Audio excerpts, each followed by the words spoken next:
What's good with you guys? How you guys doing today? Today's lesson is going to be what happens when you obey God and what happens when you disobey God. Now, let's get into the scripts. Now, we have Deuteronomy chapter 28, verse 1 through 14. This is what happens when you obey God, when you're obedient to God. You get these blessings right here. We're going to read it. So get your Bibles open to Deuteronomy chapter 28, verses 1 through 14, right? If you fully obey the Lord your God and carefully follow all his commands I give you today, the Lord your God will set you high above all the nations on earth. All these blessings will come on you and accompany you. If you obey the Lord your God, you will be blessed in the city and blessed in the country. The fruit of your womb will be blessed in the crops of your land and the young of your livestock, the calves of your herds and the lambs of your flocks. This is verse 5 now. Your basket and your kneading trough will be blessed. You will be blessed when you come in and blessed when you go out. The Lord will grant that the enemies who rise up against you will be defeated before you. They will come at you from one direction but flee from you in seven. The Lord will send a blessing on your barns and on everything you put your hand to. Amen. The Lord your God will bless you in the land he is giving you. The Lord will establish you as his holy people as he promised you on oath.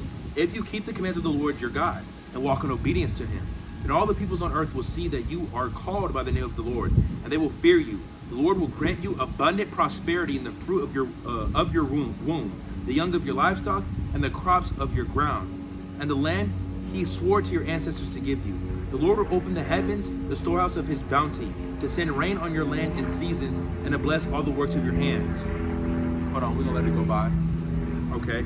You will lend to many nations, but you will borrow from none. The Lord will make you the head, not the tail. If you pay attention to the commands of the Lord your God that I give you this day and carefully follow them, you will always be at the top, never at the bottom. Do not turn aside from any of the commands I give you today, to the right or to the left, following other gods and serving them. So, there's a lot of great things that God blesses us when we are obedient to him. Like in 28 verse 3, you will be blessed in the city and blessed in the country. The fruit of your womb will be blessed, and the crops of your land and the young of your livestock, the calves of your herds and the lambs of your flocks. You will be blessed. And livestock back then was used as currency as well, to trade and to do other things, to have for food. So he's saying all this, you'll be blessed.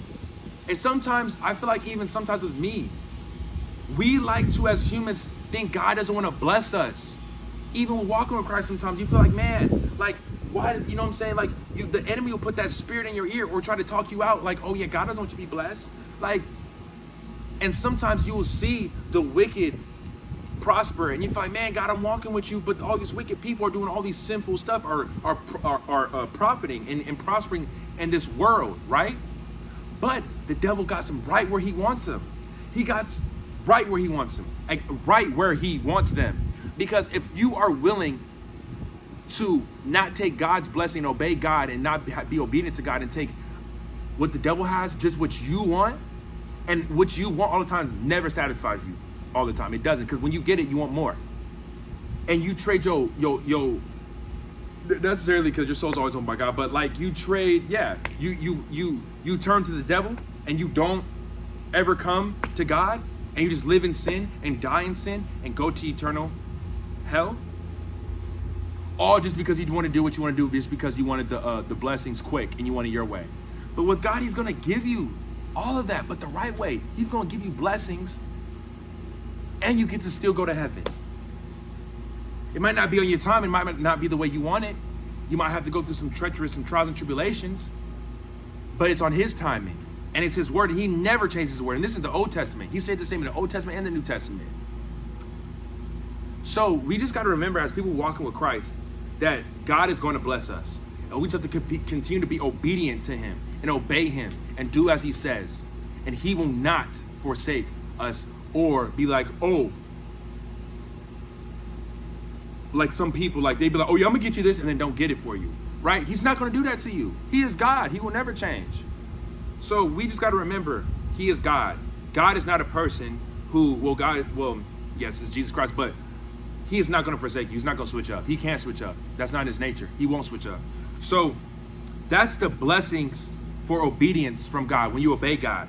Now the curses for disobedience. So it's still the same chapter 28, verse 15 through 19.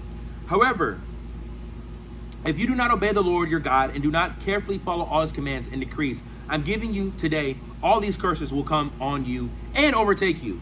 You will be cursed in the city and cursed in the country. Your basket and your kneading trough will be cursed. The fruit of your womb will be cursed, and the crops of your land and the calves of your herds and the lambs of your flocks. You will be cursed when you come in and cursed when you go out.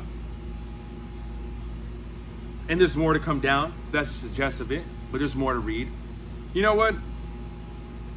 We can read the rest. Okay. The Lord will send on you curses, confusion. This is 20. We're gonna read the rest of the verses. This is verse 20. The Lord will send on you curses, confusion, and rebuke in everything you put your hand to, until you are destroyed and come to a sudden ruin because of the evil you have done in forsaking him. The Lord will plague you with diseases until he has destroyed you from the land, and you are entering to the land you are entering to possess.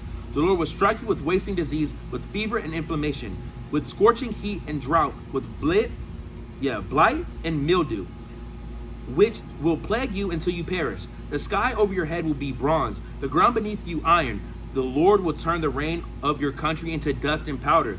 It will come down from the skies until you are destroyed. The Lord will cause you to be defeated before your enemies. You will come at them from one direction, but flee from them in seven, and you will become a thing of horror to all the kingdoms on earth. Your carcass will be food for all the birds and the wild animals, and there will be no one to frighten them away. The Lord will afflict you with the boils of Egypt and with tumors, feasting sores, and the itch from which cannot be cured. The Lord will afflict you with madness, blindness, and confusion of mind. At midday you will grope about like a blind person in the dark. You'll be unsuccessful in everything you do. Day after day, you will be oppressed and robbed with no one to rescue you. You will be plagued to be married to a woman, but another will take her and rape her. You will build a house, but you will not live in it. You will plant a vineyard, but you will not even begin to enjoy its fruit.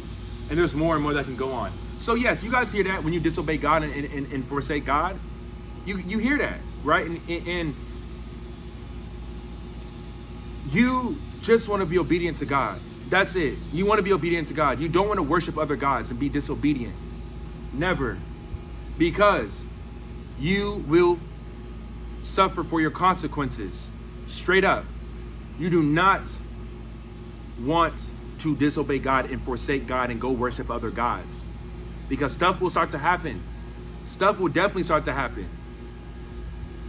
Stuff will start to happen. You might worship other gods. It might be good. They might, give you all this stuff. But a lot of it is all false.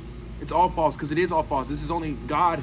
Jesus Christ is the only one true God. They're the one true God. So, you disobeying God. You going against God. Worshiping other gods. You will see some consequences. Right? Just because maybe you might have turned to another religion or something or another thing and it's going well in life for you, doesn't mean it's always going to go well. Because if the devil came at you like with red horns and a tail, you think you gonna go with him? I don't think anybody would, because they'll all be scared. But if it comes as you as it looks like it's a light, it looks like it's something good, a false light, that's what a lot of this stuff is. This other stuff that is not of God, that's not Jesus Christ. That's what a lot of that stuff is. So you got to obey God, because I just told you what happens when you disobey God. And if you want to read it for yourself, it's Deuteronomy chapter 28 verse 15 on down. You can read those verses. And then for the blessings, it's 28 verse 1 through on down, right, until you get to verse 15. It's 28 through 14. But yeah, y'all, obey God. Don't disobey God. Do not disobey God. Don't forsake God. Don't leave him, because he's the true God. And I'm not playing when I say this. For real. Like, you will see. You will see. No matter if, I'm doing my own thing and life is going good. Okay. Yeah, that's a false light. Something's bound to happen though, because it's life. But when you have God, the true God, Jesus Christ with you, stuff is going to happen, but you're going to have peace in that chaos. See, when you don't have God, the true God, you have all this stuff going on, but you have no peace. Oh my gosh, it was going so good. What happened now? But with God, like, okay, it's just a trial and tribulation. You know. And that's the thing, because life is a bunch of trials and tribulations. That's it. But with God, you have peace. With the true God, you have peace. With Jesus Christ, you have peace. Without him, there's no peace. Without him, there's nothing. You are nothing without him. Let's get that straight. Let's get that straight. Anyways, though, you guys, I'm gonna catch you in the next one. Y'all stay safe, y'all stay blessed, stay prayed up. And if you got to fast, do y'all thing. But anyways, though, y'all, I'm gonna catch you in the next one.